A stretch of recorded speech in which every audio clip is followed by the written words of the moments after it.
Hey guys, my name is Kayla Peck. I work for BLDD Architects, and I've been helping the New Berlin School District with their facilities planning and community engagement. This recording is a recap of all the information provided at our second community engagement session. Please take the time to learn about best practices in education and the corresponding spaces that accommodate those practices, and get a first look at our scenarios. The in-person meeting had a lot of great discussions when it came to what the community liked and what they would like to change for the scenarios, and are all things we have reviewed and will present at our next meeting, Community Engagement number 3 in January. To begin with, I wanted to remind you all that this is an ongoing process with engagement sessions that build upon themselves. Our first session covered a lot of information covering where we are now, ranging from the conditions of our existing facility and how schools are financed. This session I'm presenting to you today will help set you up for visioning for the future and will get you one step further into the mindset of an educational planner. As a reminder, we begun initial work this summer with a core group of community members and district reps to form our planning process. This core group of members is our task force. Our task force has taken an extensive look at our facility and community to begin discussions for long-term facility planning, and have helped program our 4 community engagement sessions, this being our second one. While we have made headway towards a solution, I want to emphasize that decisions about the facility plan will be made at our community engagement sessions. This session will be the first introduction to facility planning and our scenarios, but it will not be the last. We will continue to document our efforts on our website, but I wanted to remind you that we are available by phone or by email for any additional questions or concerns you may have. We cannot create a facility plan that works for you if we don't hear from you. To briefly cover what we did last time. To start with, the school district created and implemented a strategic plan near the beginning of 2021 to improve upon these 5 goals on the screen. And while facilities is our main goal for these sessions, all of these goals are things we want to accomplish in the upcoming months. We then covered a fairly heavy informational presentation to inform you all on where the school district stands right now. First off, we found that the New Berlin student population has been fairly steady for the past 5 years, with no immediate expecting growth or decline. With that being said, we realize new facilities and new housing developments could increase our population, while effects from COVID could decrease our numbers. Overall, we have a handful of factors that we will continue to monitor as we go through this process. We then focused on the junior-senior high school facility. The school's various additions range from 1919 to 1970, and due to that, we found there are a variety of needs and issues that have come up throughout the years. We then covered a brief overview on the 3 main ways schools receive financing. To learn more about this and the facilities assessments, please go to our first community engagement session presentation on this website. So after our presentation, we like to ask you guys some of your greatest surprises and concerns.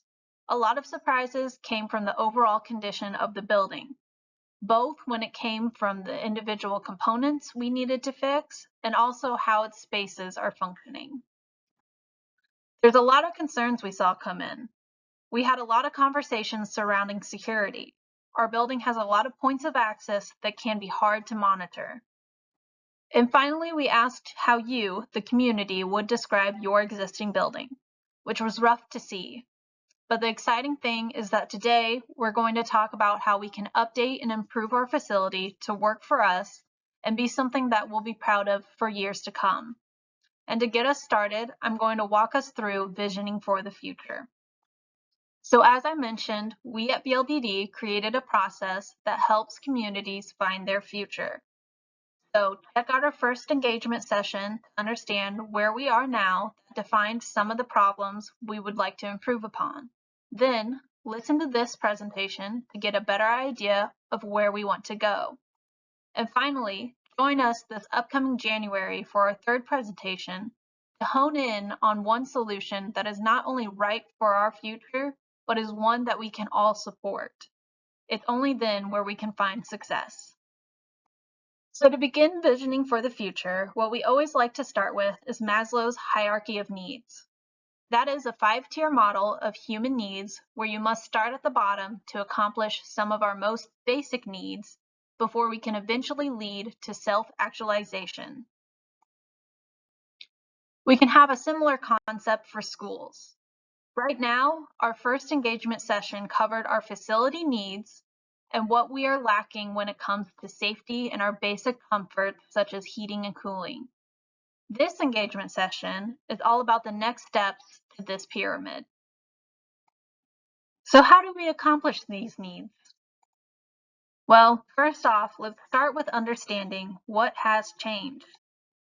With so much uncertainty relative to what education, work, and our district may look like, it is ever more important to be active as opposed to reactive to those changes and needs.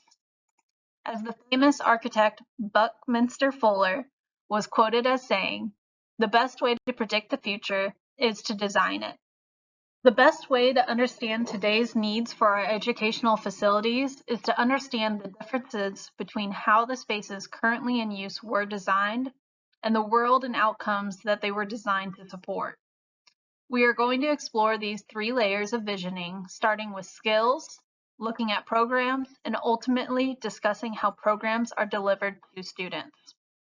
Yesterday's educational model approach was developed to support factory model of education. Students went room to room, very much like an assembly line, and gained the needed skills to thrive in that type of work. The goal outcomes was the bell curve of results, where skilled and unskilled laborers were being developed to thrive in that era.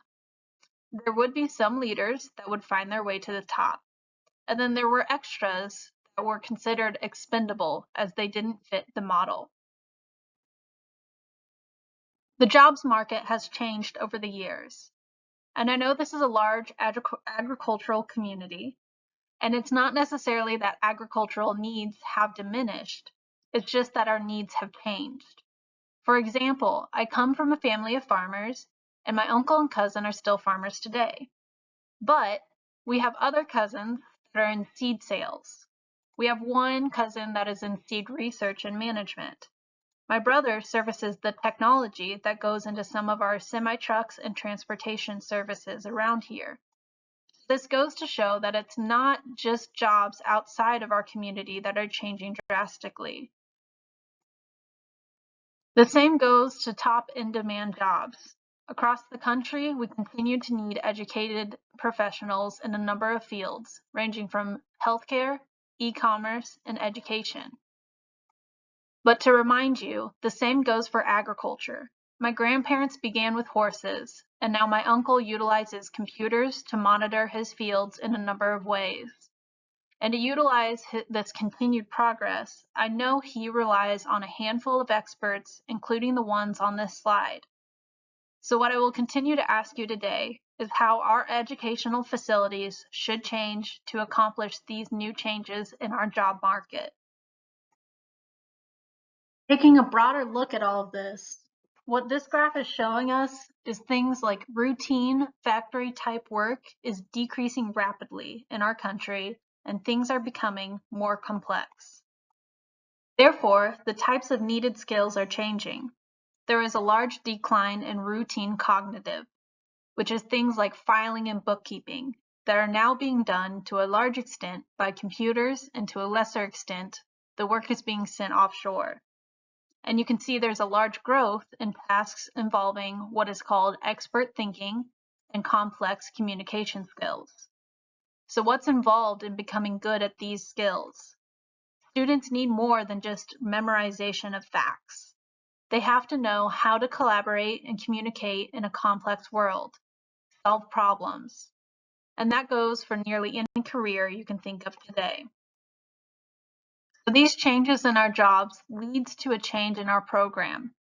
From special programs to the breadth of curriculum offerings, also the available and focus on STEAM or STEM, and the idea shifting from passive education where students sit and are fed information to the environment where learners are active participants, creating and directing their learning to increase engagement. An area where program changes and their impact on the built educational facility can most easily be seen through curriculum. Because of this shift in the workforce, school curriculums have had to adjust. Just to show one example, the changes in business education show clearly the change in technology, shifting from shorthand and transcription to multimedia, video production, web design, and even computer programming. But the biggest change in curriculum has been in special education. We have gained a greater understanding about students at every place on their learning path, and that we must meet those students where they are. They can't be overlooked. Special ed courses became a required offering in 1975. And remember, our last major addition was 1970. The district has worked hard to accomplish this curriculum for a building that has never dreamt of those needs. With these changing programs in mind, they are delivered in much different ways as well. Problem solving versus memorization. No longer just a goal to learn for a test, where students must be able to apply information to complex problems and projects. Technology allows for opportunities that did not exist when these buildings were built. It also removes limitations of what students can explore in their education. Gradual release of responsibility. The focus of providing support for students while directing them to independent learning. And multi-tiered systems of support. An idea where teachers, students, and guardians should work together to create the best learning journey for their students. All of this continuing to be a requirement in our current educational needs. How does this affect our learning environments? Some things to keep in mind as we discuss modern learning environments. First off, learning is no longer optional. There's no sitting in the back of class and dozing off. As we discussed, we are required to provide and meet the needs of every child. Our environment should do its best to engage students in learning, and we should know that learning can be anywhere and any time throughout the building. And finally, a learning environment should support the 6 C's. Things like reading and writing are still as important today as they were years ago, and we will always need a chair and a desk for that task. But we also need spaces for things like collaboration and creativity. However, that's what we know of today. We should always look towards the future and try to ask what teachers and students will be doing then. How can we build a learning environment that may not account for those changes in education, but is at least prepared for that change and can support it? I'm now going to go through a handful of spaces and communities near you and discuss what they found important. At Eisenhower High School in Decatur, they wanted the classrooms to be able to be quickly reconfigured with flexible furniture and operable partitions that let the space grow or shrink depending on the class size. And we tried to bring in ample natural light as we continue to find more studies that discuss the importance of natural light in learning environments. Collaboration spaces run the gamut from cafe to hands-on. It's everything from a comfortable casual space to a dirty lab space, including this agricultural complex in Okaw Valley. It used to be that you can learn everything on the farm. However, today we have programs that cover research and treatment of corn, ag mechanics, ag technology, and for Okaw Valley, they were even able to develop their own brand of pig through genetics program. However, with our school being so small, we cannot create just one singular space for one singular purpose. So I'd like to ask what else these specialty learning spaces could do to support your students. Could we also utilize it for our science and technology programs too? There is an argument for making so much of our educational experience virtual, but having hands-on exploratory spaces are the keys to making school buildings relevant for 21st century education. What does a middle school library look like? Could it be something more than somewhere that holds books? Pleasant Plains Art Room, again, has a lot of natural light, plenty of storage to ensure we have space to reconfigure our furniture, and correctly picked finishes that would work for the type of space instead of against it. Performing arts spaces are great to have, but, especially with small schools like New Berlin and Meridian, we need those spaces to do more than just one singular purpose. For Meridian, they can reclaim portions of their theater to grow their cafeteria space when needed. Tri-Valley High School was a big, bulky 1970s open concept building where many rooms did not access natural light. During the remodel, we pushed all of the more active classrooms towards the exterior, so they received the most direct light, and then utilized the heart of the building for cozier settings such as the Media Center. Central 51 utilizes the end of hallways as breakout spaces to allow students to get out of the classroom and use this space as work areas. High Valley utilizes its commons area as also a place to present and collaborate with a gamut of integrated technology and acoustics. Meridian utilized the second floor of bleachers as track space, batting cages, and volleyball. Overall, all of those spaces we covered were spaces that were built to work for our education of today and hopefully are flexible enough to continue to work for those students on into the future. And that was our conversation that we held with our task force as we asked them what's important for our facility. We broke it down into two questions. What types of spaces should be our top priority? And what physical features of that space should be our top priority? The district has done a great job utilizing its building as much as possible to make sure core education can still proceed. However, over the years, we have lost spaces where collaboration, research, and presentations can be held. The task force's top priority is to integrate these spaces of resource back into the building. Going hand in hand with these spaces are spaces for labs and hands-on work.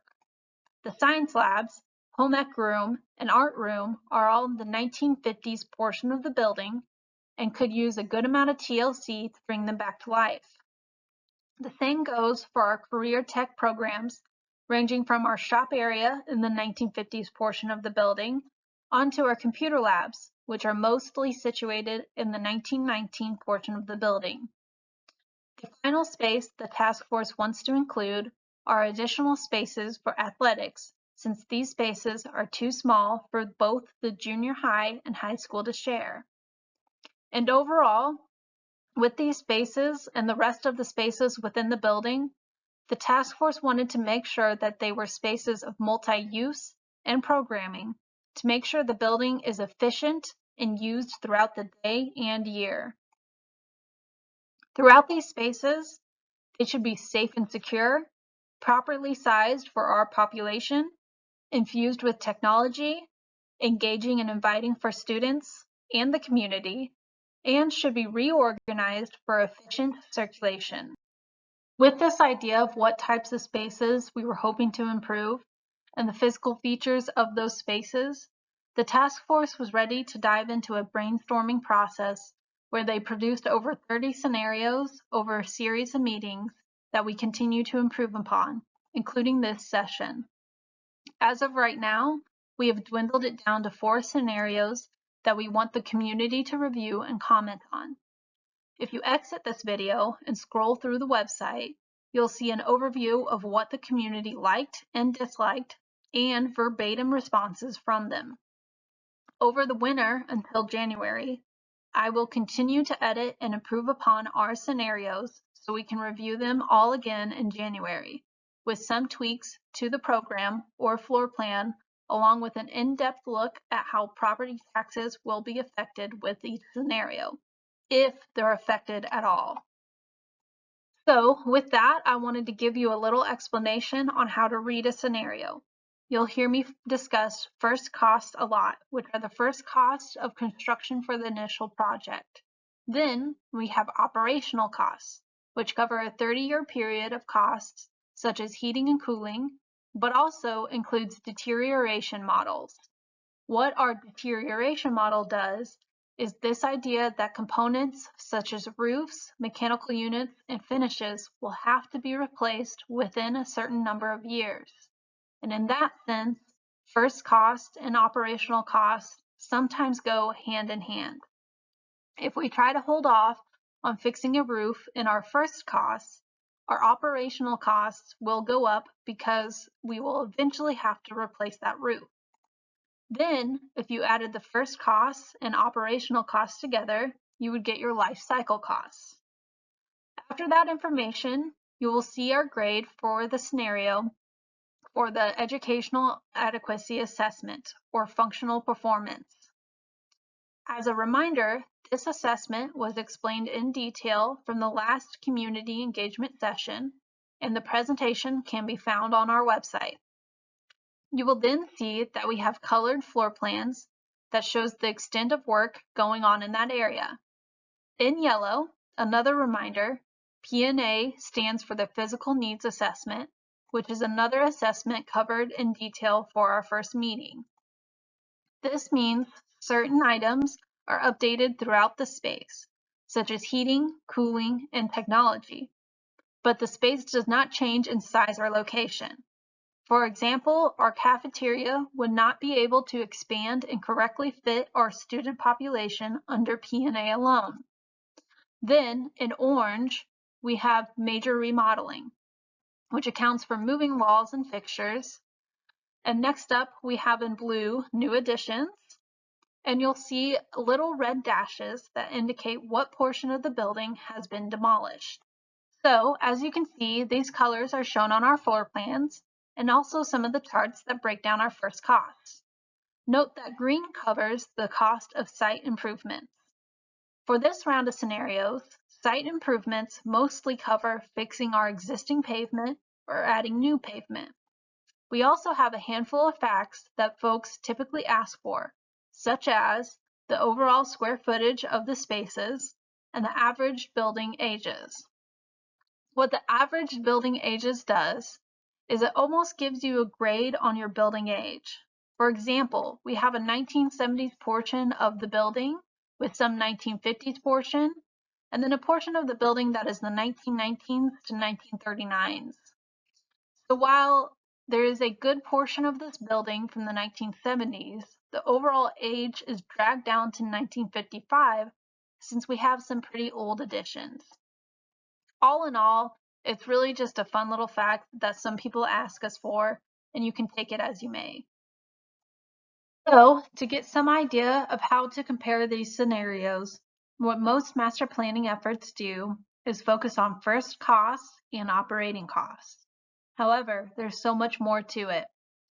As I've mentioned before, our churches, homes, stores, and schools all look different for a reason, and that reason is functionality. I could build a cheap small shed and say I saved money. However, would it truly be a good investment if what I was really trying to do is build a home? Wouldn't I need to spend a little more to add a restroom and maybe some heating and cooling? And that's why we add our functional performance to all of our scenarios. We then take those costs and functional performances to get us a cost-benefit ratio, which can begin to tell us what is the best bang for our buck. And on this screen, as you can see, everything is ranked from left to right. Left being the best, to right being the lowest ranked. So the smallest costs will be on the far left, and the highest functional performances and cost-benefit ratios will be on the far left. And of course, a big question we get is where the heck do these numbers come from? And that answer is CLEO, which is created by my company, BLDD, and stands for Quantified Learning Environment Outcomes, which allows us to plug in some general information and then takes it through a series of calculations to inform us on our cost-benefit ratio.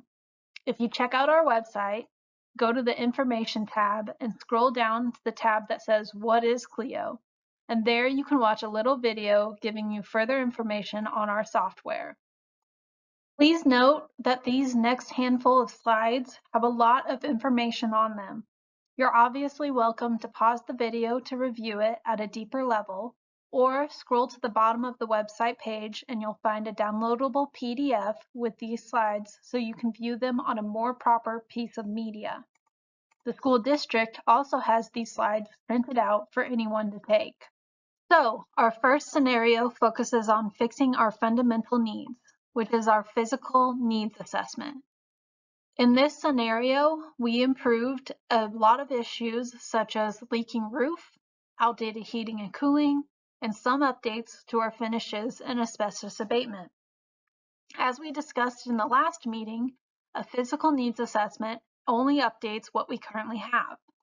What this means is that spaces such as the cafeteria and gym don't expand, nor is there any rearrangement. We did include one small addition here near the main high school entry to allow us at least one secure entry into the school, meaning it has a controlled vestibule with some additional office space. As you may have noticed, our functional performance does go up from the existing 37% to 53%, since a handful of our basic functional needs, such as HVAC and secure roofs, are covered in P&A. However, again, since we aren't making major changes to rearrange it into a properly functioning modern learning space, we cannot accomplish a high functional performance. In scenario 2, we go a step further. First off, we demolish some of the oldest portions of the building, which is the 1919, 1939, and 1962 portions of the building. We then apply P&A to most of what remains, except for the kitchen area, which is right there, and the junior high wing, which is in this circular area right there. This allows us to expand and update the kitchen area to accommodate our student population and gives us a chance to rearrange the junior high classrooms for better layouts in that circular building. The high school wing does not receive any changes to P&A. There's the high school wing. However, this allows us to stay with lower first cost while still adding on additions. With those additions, which are in blue, we grew the cafeteria and created a cafetorium space to allow for small performances, built a new band and chorus space, moved our administration area towards the heart of the building, and allotted for a secure entry in that same area. We also added a gym that's not only larger than the 1939 multi-purpose room, but is also close to the other gym so our athletes department isn't so scattered. What you'll see in the upper right-hand corner is that our first costs are second to lowest, but what you'll notice is operating costs are actually the highest, which is mostly due to the square footage of this space. And some of this square footage isn't necessarily useful. Even though we rearranged the junior high wing, the circular shape inherently has wasted space as we try to fit a classroom in there. In many areas in the high school wing, such as the areas around the vocational shop and science labs, which are kind of in the heart of this area, can't be used throughout the day for other purposes, leaving these spaces sometimes empty throughout the day while we add on classrooms that serve other purposes.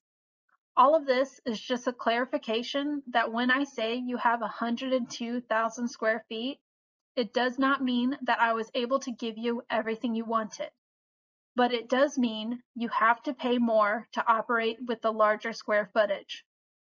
Moving on, our functional performance does increase greatly from status quo, and we have an overall cost-benefit ratio, or CBR, of 37.7. For the site, most of the existing pavement remains and does get repaved. And then we have some additional pavement to make up for the space lost due to the additions. Moving on to scenario 3. We've still demolished the 1919, 1939, and 1962 portions of the building, along with this 1970s circular classroom. We then perform major remodels throughout the high school to rearrange spaces and allow for flexibility of use, including those science labs and vocational labs, giving them a little bit of flexibility.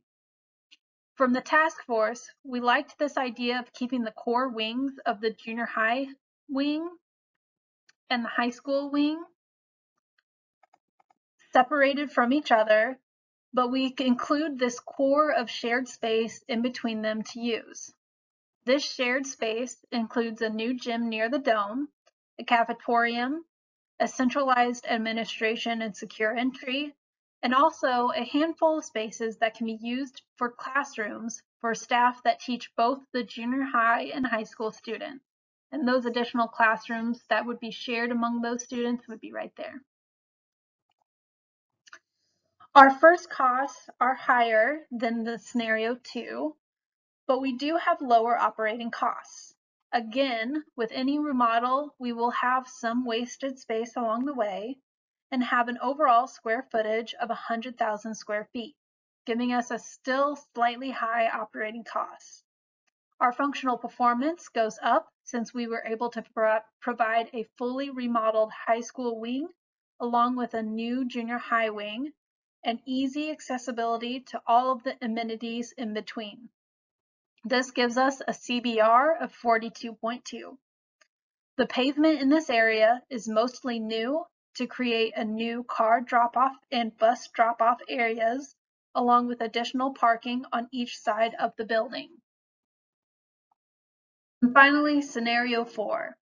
This brand new construction utilizes a lot of flexibility of spaces to allow us a small square footage, but with a load of opportunity. For example, corridors and stairways aren't just used to get from one space to another. They can be used as those breakout spaces and collaboration spaces like we saw in Central 51 and Tri-Valley. This efficiency of layout allows us to have spaces that are not in other scenarios, such as the theater, a music commons instead of band and choir sharing a space, and some more space for specialty classrooms that could serve a variety of purposes. The junior and senior high school classrooms can be separated on the first and second floors. Another thing I haven't mentioned yet is construction phasing and the interruption of student learning. For this scenario, we will be able to have a quick construction turnaround since we can keep the existing facility up and operating. This accomplishes minimal interruption towards learning, but also minimal interruption towards construction. The 3 other scenarios all will require additional time and phasing to make sure P&A, remodels, and the additions do not get in the way of the fall and spring semesters.